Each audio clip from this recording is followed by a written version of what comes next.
सट्टा पी रहे थे और पीछे दुकान के पिताजी देख लिए, कहे सुनो यहाँ पे चोरू चक्का पीता है, तुमको पीना है घर में आके बैठ के पियो। और सिर्फ कहे नहीं, लाइटर भी लाए।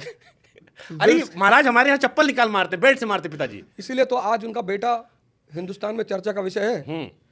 अगर वो भी हमको मारे होते कि आईटी नहीं निकलेगा तो मार डालेंगे तुमको। 47 लोग थे हमारी क्लास में, और कोई रिलायंस में काम कर रहा है, कोई एयरटेल में काम कर रहा है, कोई कहीं काम कर रहा है, कोई हमको फ़ोन करके करा अब हमारा गाड़ी चोरी हो गया, FIR नहीं हो रहा है।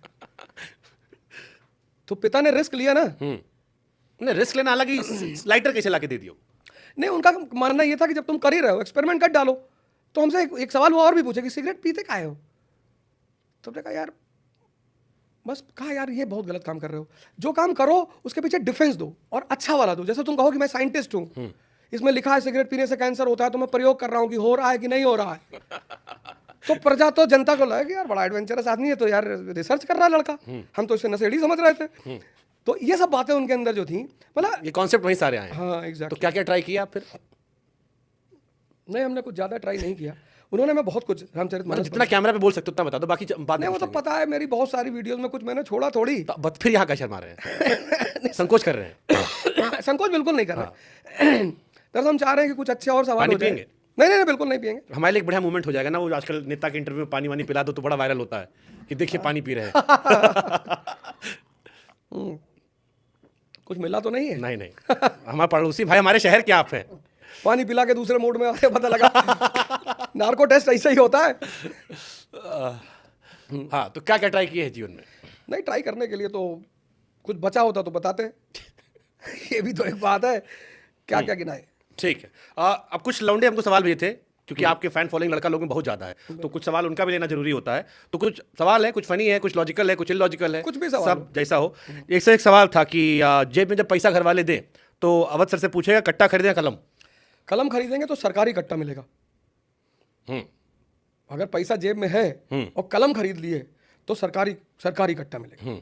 कॉन्स्टिट्यूशनल SSP हो जाएंगे, DCP क्राइम हो जाएंगे, दुनिया सलाम करेगी।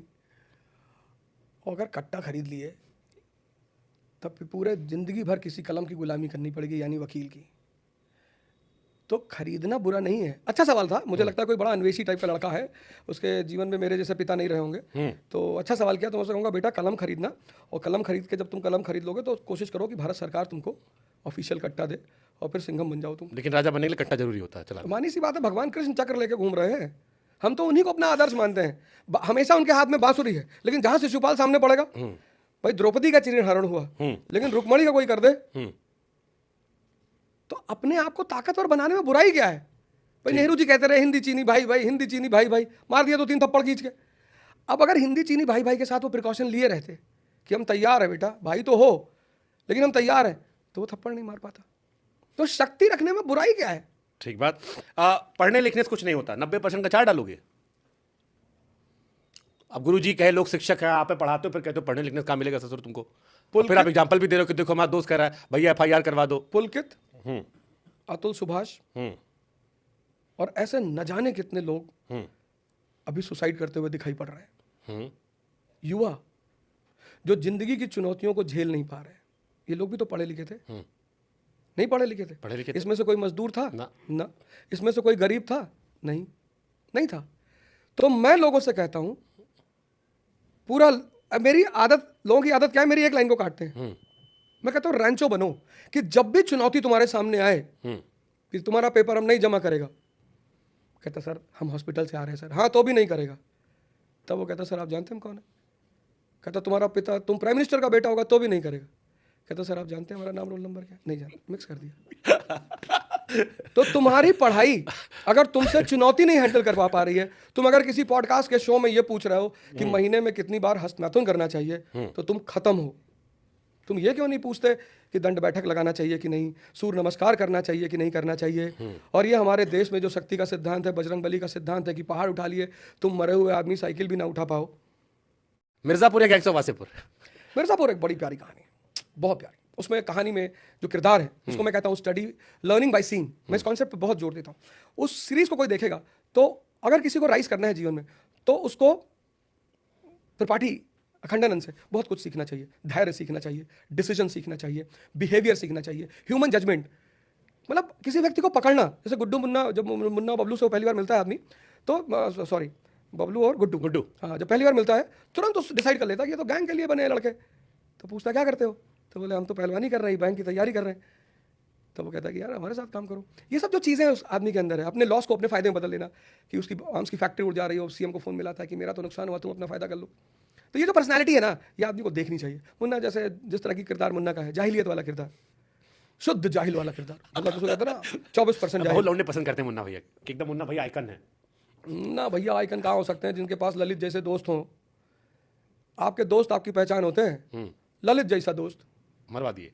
कितना सैलरी पाती हो?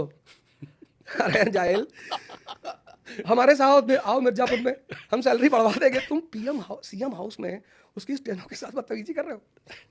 तो ललित जैसे दोस्त जिसके पास होंगे ना, उसको नर्क में जाना ही जाना है। तब तो टांग दिए गए थे। हाँ बिल्कुल। ये खरगोश है, इनको ले जाए मुन्ना। तो वो सीरीज बड़ी प्यारी थी। उस सीरीज ने के कैरेक्टर्स ने बताया कि आदमी को जीवन में कैसा होना चाहिए। अब एक कोई फेवरेट डायलॉग आपका मिर्जापुर का?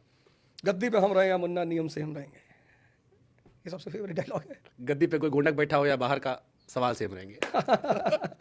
मोदी जी और केजरीवाल जी ज्यादा पॉपुलर कौन है? केजरीवाल जी ज्यादा पॉपुलर है। एक बार मुस्कुराहट दिखाई तो। अरे मुस्कुराहट वाली क्या बात कह रहे नहीं। हैं, लॉजिक क्या है इसके पीछे? वो प्रधानमंत्री है, वो मुख्यमंत्री है, दिल्ली तो फुल स्टेट नहीं है। मोदी जी एक ऐसी पार्टी से आते हैं जिसके पास एक बहुत सशक्त ऑर्गेनाइजेशन था, आरएसएस, जिसके पास एक सशक्त पार्टी थी, बीजेपी। और केजरीवाल जी एक ऐसे बैकग्राउंड से आते हैं जहां कुछ भी नहीं था। तो ये आप कुछ भी नहीं होना। आपने कभी पहले ऐसे कहा नहीं, आप मोदी जी के ज्यादा फैन लगते थे पहले। नहीं, आप कोई पूछता, आज पहली बार पूछा गया। जब कोई पूछेगा तभी तो जवाब आएगी। एक शिक्षक का नेता बनने का जो ट्रांसफॉर्मेशन आया है, गजब, देखकर मन गदगद हो जा रहा है। एविडेंस दे रहा हूँ। हाँ हाँ हाँ, मोदी जी जब आए, तो पूरा मजा ले रहे हैं ना इस लम्हे का। मोदी जी आए तो पीछे कौन था? आरएसएस खड़ी थी, पीछे बीजेपी खड़ी थी। केजरीवाल जी लोग तो कहते वहां भी साइड लाइन थी, इतना तो आप भी पढ़े हो मोदी जी, करो तारीफ करते थे, डिक्टेटर बन जाओ, ये टंगवा दो, वो कर दो, उनसे बड़ा आदमी नहीं। कितना वीडियो आपका भरा पड़ा है। एक्चुअली अपने नेता नहीं कह सकते बुराई किसकी? राजनीति में कुछ मजबूरियां होती हैं। नहीं, बिल्कुल कोई मजबूरी नहीं है, लेकिन केजरीवाल जी राजनीति में राजा नहीं बन सकते, राजनीति में सेवक बनना पड़ता है। केजरीवाल जी जो है, पास कर दे क्वेश्चन। नहीं पास नहीं करना है। जैसे गांधी जी हैं, कोई फैमिली बैकग्राउंड नहीं है। गांधी जी, मैंने एक आपको शायद याद नहीं हो, आप लोग क्या करते हो ना, कुछ ऐसे मुद्दे उठाते हो जो उस वक्त के लिए इंपॉर्टेंट हो। 2015 में मैंने पहली बार जब आम आदमी पार्टी के लिए भाषण दिया था संजीव झा के शो में, संजीव जी का प्रचार चल रहा था बुराड़ी में, मैं था, विश्वास जी थे, दोनों लोग थे, और मैंने वहां अरविंद केजरीवाल की तुलना की थी मोहनदास करमचंद गांधी से। मैंने कहा था 1914 में एक आम आदमी आया था, उसने भारत की तकदीर बदली, और 2014 में दूसरा आदमी आया जो भारत की तकदीर बदलेगा। वो वीडियो आज तक यूट्यूब